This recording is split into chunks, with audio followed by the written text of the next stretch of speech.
Pré-Saint-Gervais, ce ne sont pas les hirondelles qui font le printemps, mais bien les gervaisiens.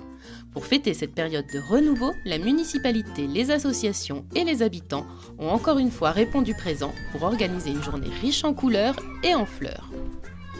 C'est une journée très agréable qui commence en fait avec un super défilé fait par les enfants. Donc beaucoup d'animations dès le matin avec le marché, le centre-ville qui est accessible aux piétons et ça c'est une très bonne idée qu'on aimerait voir plus souvent mise en place. Et depuis 2 ans, la fête du printemps s'inscrit dans une politique de ville éco-citoyenne et responsable.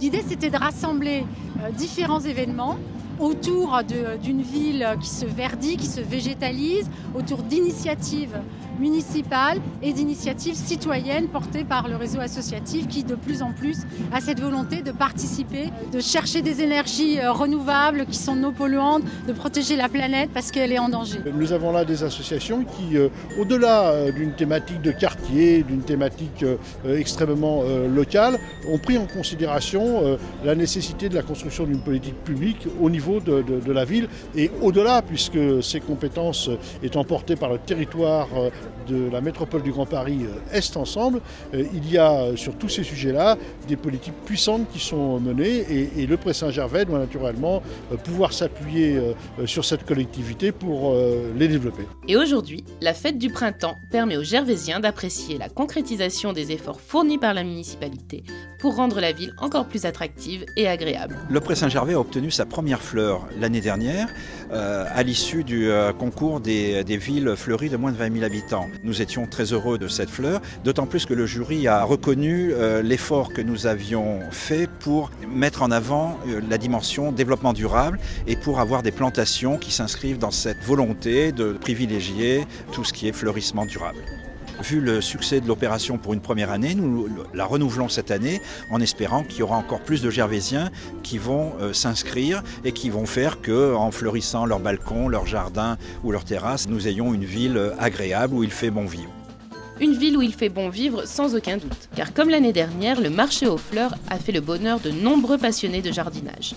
On fait une nouvelle édition cette année puisque ça a été demandé par la population et on va octroyer d'année en année des changements pour que ce soit un peu plus festif et que tout le monde puisse participer à la fête du printemps. Nous allons avoir tout un groupe de danseurs toute l'après-midi sur le marché aux fleurs. Ils vont descendre la rue André Joanneau de la mairie jusqu'à la pharmacie et remonter aussi en dansant pour créer beaucoup d'animations. Et tous les ans, on changera, on aura des choses nouvelles.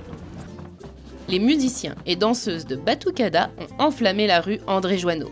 Mais les premiers à avoir ouvert le bal étaient les enfants des différents centres de loisirs qui, au bout d'1 an de préparation, ont offert aux Gervaisiens un défilé de chars digne des plus grands. Pour la 2e année, les centres de loisirs se sont insérés dans la fête du printemps totalement par hasard. En fait, l'année dernière, avec un calendrier contraint, on avait décidé d'une fête pour le défilou, comme depuis plusieurs années, et on s'est aperçu très tardivement que ça tombait le même samedi que la fête du printemps, et comme ça a été un succès, cette année on s'est dit qu'on allait s'insérer à la fête du printemps.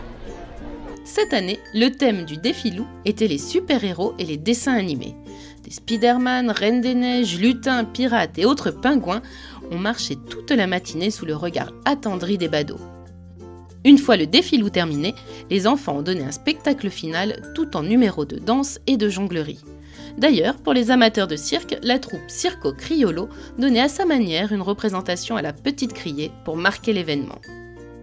Alors ce spectacle, le printemps, c'est la fête du renouveau, c'est la fête des couleurs, c'est la fête de la joie, c'est la fête du dynamisme, ça doit pétiller.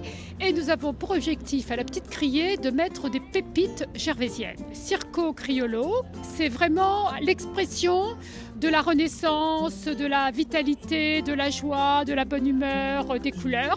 Et c'est un petit peu pour ça qu'on a choisi ce spectacle qui est vraiment dans le prolongement de la fête du printemps. Et à en croire les Gervaisiens, cette journée a été une vraie réussite. J'étais ravi de découvrir tant de pépiniéristes, marchands de plantes et surtout que je trouve que la qualité est plutôt très bonne. La fête du printemps pour cette 2e édition est très sympathique puisqu'il y a de l'animation et ça fait du bien d'avoir de la vie au centre-ville pour annoncer le printemps et l'année à venir. Alors je ferai partie de la prochaine édition et de toutes les éditions qui suivront parce que c'est vraiment une très belle journée. Et, on a passé des super moments en famille et puis on a retrouvé tous les amis de la ville. Donc comptez sur nous pour les prochaines. Après, on sème